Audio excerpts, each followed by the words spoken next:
Hello दोस्तों, नमस्ते, प्रणाम, राम राम। दोस्तों, हमारे यूट्यूब चैनल में आप सबका स्वागत है। दोस्तों, आज हम आपको बहुत ही दर्दनाक विवाह ललनवा गीत सुनाने जा रहे हैं। सुनिएगा, कमेंट में बताइए कैसा लगा। फुल आवाज़ करके सुनिएगा, तभी आपको आनंद आएगा गीत सुनने में। दोस्तों, जहाँ बहू अपनी माँ का दर्जा दे रही है सास को, वहीं पे सास बहू के साथ क्या करवाती है, क्या करती है। और जब बेटा अपने माँ से पूछता है, माँ उसकी अपने बेटे से क्या करने के लिए कह रही है, और सुनिएगा ज़रूर और बताइए कैसा लगा।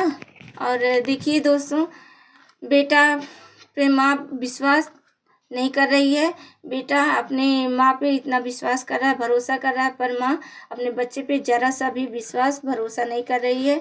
उसी माँ के लिए बेटा अपने पत्नी को भी मार डालता है, पर माँ ज़रा सा भी विश्वास बेटे पे नहीं कर रही है। और किस तरह धोखा और फरेब से अपनी पत्नी को किसका सहारा लेकर ले जाता है मारने के लिए। और गीत के माध्यम से सुनिए और लाइक कमेंट करके बताइए जरूर बताइएगा किस तरह सास होनी चाहिए, ये भी जरूर कमेंट में लिख के बताइएगा आप सब। आंगने से पिया से जिया पर बैठा यार धनिया से बोला मुँह से काई रे लाल नवा। अरे धनिया से बोला मुँह से काई रे लाल नवा। आंगने से पिया से जिया पर बैठा यार धनिया से बोला मुँह से काई रे लाल नवा। अरे धनिया से बोला मुँह से काई रे लाल नवा।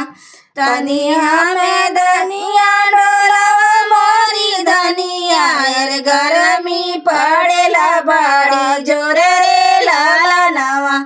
अरे गरमी पड़ेला बड़ी जोर रे लाल नवा। बेनिया डोलावत सासू जे देखली अरे पड़ी गईली खटिया बिछाई रे लाल नवा। अरे पड़ी गईली खटिया बिछाई रे लाल नवा। घर में से निकलला बेटा दुलरुआ अरे माई से करेला सवाल रे लाल नवा। अरे माई से करेला सवाल रे लाल नवा। किया मोरी माई बड़वा पिराला अरे किया तोरा सिरा और माथा रे लाल नवा। अरे किया तोरा सिरा और माथा रे लाल नवा। नाई मोर बेटा बड़वा पिराला अरे नाई मोर सिरा और माथा रे लाल नवा। अरे नाई मोर सिरा और माथा रे लाल नवा। हमारी वचन सुना मोरे बेटा अरे बेटा का फर्ज निभावा रे लाल नवा। अरे बेटा का फर्ज निभावा रे लाल नवा। कड़ी लावा मोरे बेटा धन का करेगा अरे देखी के मना खुश होई रे लाल नवा। अरे देखी के मना खुश होई रे लाल नवा।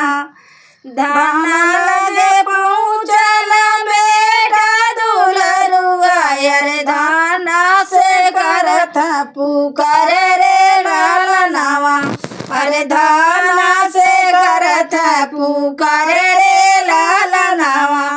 चल तू ना मोरे दाना अपने नाई हरवा अरे माई जे तोर बीमार रे लाल नवा। अरे माई जे तोर बीमार रे लाल नवा। अरे तनी वचन जब सुनिए धनिया अरे सुना स्वामी अरज हमार रे लाल नवा। अरे सुना स्वामी अरज हमार रे लाल नवा। माई के मारे स्वामी 5 बरस भय मार अरे के का देखने हम जाई रे लाला नावा, अरे के का देखने हम जाई रे लाला नावा। बाबाई तोहर दाना फोनवा जे कइले, अरे तोहर चला हमारे साथ रे लाला नावा, अरे तू चला हमारे साथ रे लाला नावा। पहिरी ओड़ी दाना लल की चुनरिया, अरे चली दियली पिया के साथ रे लाला नावा, अरे चली दियली पिया के साथ रे लाला नावा। एक बन गईली दूसरे बन गईली, अरे तीसरे में लागल पिया रे लाला नावा, अरे तीसरे में लागल पिया रे लाला नावा।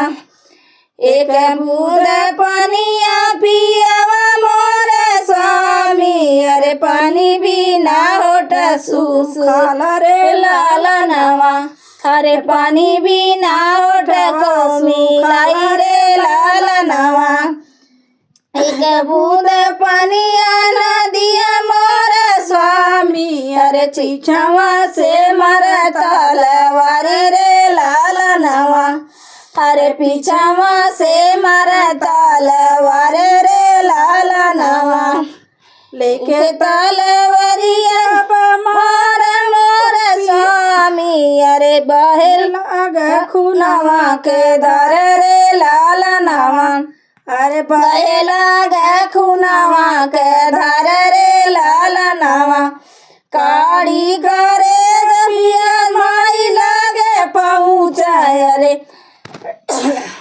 काड़ी करे जबिया माई लागे पहुँचाए, अरे माई के दियल था माई रे लाला नावा, अरे माई के दियल था माई रे लाला नावा।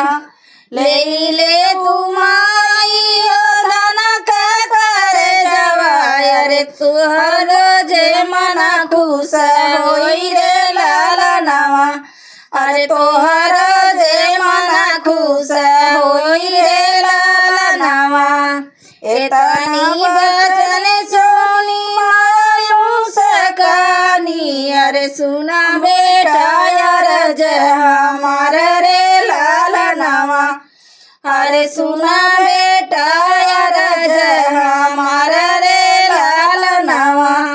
अपनी ही धना बेटा नयर पहुँचाया, अरे कुकुरी कहलाया करे जरे लाला नावा, अरे कुकुरी कहलाया करे जरे लाला नावा। देखिए दोस्तों, इतना करने के बाद भी माँ अपने बच्चे पे विश्वास और भरोसा नहीं दिखा रही है। जनती जे मोरी माया ऐसा न करबू, अरे मरत नारनिया के जन रे लाला नावा, अरे मरत नारनिया के जन रे लाला नावा। तोरे कारण माई धन मोरी छुटी गईली, तोरे कारण माई धन मोर छुटी गई, अरे छुटी गईल मोर ससुरारी रे लाला नावा, अरे छुटी गईल मोर ससुरारी रे लाला नावा। देखिए दोस्तों, बहुत ही दर्दनाक गीत है। आप लोग और बताइए। इतना सब करने के बाद माँ बेटे पर विश्वास नहीं कर रही हैं। देखिए किस तरह से अपने बहू को मरवा दी हैं, तब भी अपने बेटे पर विश्वास नहीं कर रहे हैं। आप लोग बताइए कमेंट में कि इस तरह माँ और क्या सास होनी चाहिए या नहीं।